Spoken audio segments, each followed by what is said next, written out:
दिवस 5वा 12 मार्च 2025 कॉलिंग नेपाळ। पोखराच्या मध्यभागी असलेले फेवा लेक हे शांत वातावरण आणि बोटिंगसाठी प्रसिद्ध आहे। लेकच्या मध्यभागी असलेले तालबाराई मंदिर विशेष आकर्षण आहे।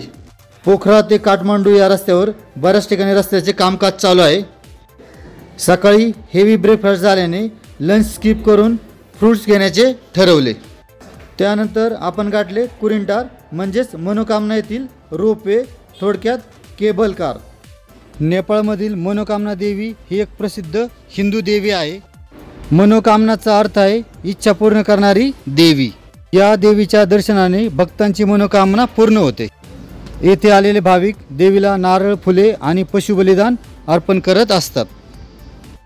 मनोकामनाचं दर्शन करून झाल्यानंतर रात्री 11:15 वाजता आपण काठमांडू येथील ताज हॉटेलला पोहोचलो।